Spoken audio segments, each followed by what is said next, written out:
আজ আমি আর আমার ভাগ্নি গ্রামের নদীতে গোসল করতে এসেছি। কতদিন এই নদীতে গোসল করিনি। সেই ছোট্টবেলায় এইখানে গোসল করার জন্য এসেছিলাম। আমাদের এই ছোট নদীটার নাম সানিয়াজান নদী। আমি এই গ্রামেই ছোট থেকে বড় হয়েছি। কত স্মৃতি আছে এই নদীতে শৈশবের। কিন্তু আমার ভাগ্নি শহরে বড় হয়েছে, সে ওই নদীতে এসে মহা খুশি। আমি এখনও এই নদীতে গোসল করতে অনেক ভালোবাসি, কিন্তু বড় হয়েছি জন্য আর আগের মতো এখানে আসা হয় না। ছোটবেলায় মায়ের সাথে এই নদীতে অনেকবার কাপড় ধুতে এসেছি। যখন অনেকগুলো কাপড় জমা হয়ে যেত তখন আমার মা এই নদীতে কাপড় ধোয়ার জন্য আসতো। আমাদের বাড়ির পাশেই এই নদীটি। আমার মা যখন আসতো তখন আমাকেও সাথে নিয়ে আসতো। আমি আমার মাকে সাহায্য করতাম, যদিও পারতাম না। তারপরেও আমি গোসল করতে চাইতাম, কিন্তু আমার মা গোসল করতে দিত না, বলতো জ্বর আসবে, গোসল করিস না। কিন্তু আমি জোর করে গোসল করতাম। আমার সমবয়সী চাচাতো বোনরা সবাই নদীতে গোসল করতে আসতো। আমি মাঝে মধ্যে লুকিয়ে পালিয়ে আমার চাচাতো বোনদের সাথে গোসল করতাম। এই নদীর ধার আমি কখনোই ভুলবো না, কারণ ছোটবেলায় প্রতিটি দিন কোনো না কোনো কারণে আমাকে এখানে আসা লাগতো। কখনো ছাগল বাঁধতে আসতাম, কখনো বাগান দেখতে আসতাম, আবার কখনো জমি দেখতে আসতাম। আমাদের শাকসবজিও নদীর পাশের জমিতেই রোপণ করতো, তাই এখানে ঘন ঘন আসা লাগতো। এখানে ভুট্টার ফলনও ফলাইতাম। প্রচণ্ড গরম তখন, নদীর ধারে বসতাম, অনেক বাতাস লাগতো।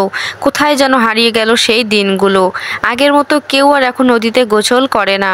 সমাজটা এখন যেন কেমন বদলে গেছে, কিন্তু মনটা এখনো পড়ে রয়েছে সেই পুরনো শৈশবের কাছে। আমি নদী থেকে বাড়ি চলে যেতে চেয়েছি জন্য আমার ভাগ্নি কি বলে শুনুন। আমি এমন কিছু করবো না যাতে তুমি চলে যাও, কারণ তুমি চলে গেলে আমাকে চলে যাওয়া লাগবে। তোমাকে এখন আমি ওষুধ দিব যাতে তোমার জ্বর না আসে।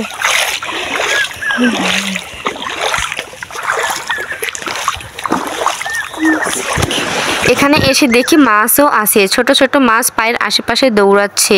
একটা ধরতে চাইলাম, কিন্তু পারলাম না। ছোটবেলায় এই নদীতে অনেক মাছ ধরেছি। যখন নদীর পানি অনেকটা শুকিয়ে যেত তখন দুইজন মিলে জাল ধরে মাছ ধরতাম। আর দেখুন, পানিতে ছোট ছোট মাছ দল বেঁধে ঘুরে বেড়াচ্ছে। এদের দেখলেই বোঝা যায় প্রকৃতি কত জীবন্ত, কত প্রাণবন্ত। আমি নিজে মুখ দেখাইনি, ভাগ্নির কিছু মুহূর্ত তুলে ধরেছি আপনাদের সামনে। ও পানিতে হাঁটছে, খেলছে, খুব আনন্দ করছে। আর নদীটা এত সুন্দর, একেবারে মনটা জুড়িয়ে যায়।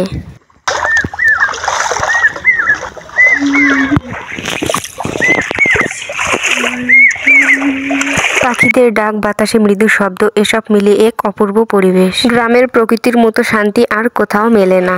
পাশেই অনেক সুন্দর অনেকগুলো ফুল। আগে আমরা এই ফুল দিয়ে বোনেরা খেলতাম। আমি পানিতে হাঁটছি, পানিতে হাঁটার সময় ছোট ছোট ঢেউগুলো পায়ের উপর উঠছিল, অনেক শান্তি লাগছিল। আপনাদেরও কি এরকম শৈশব আছে?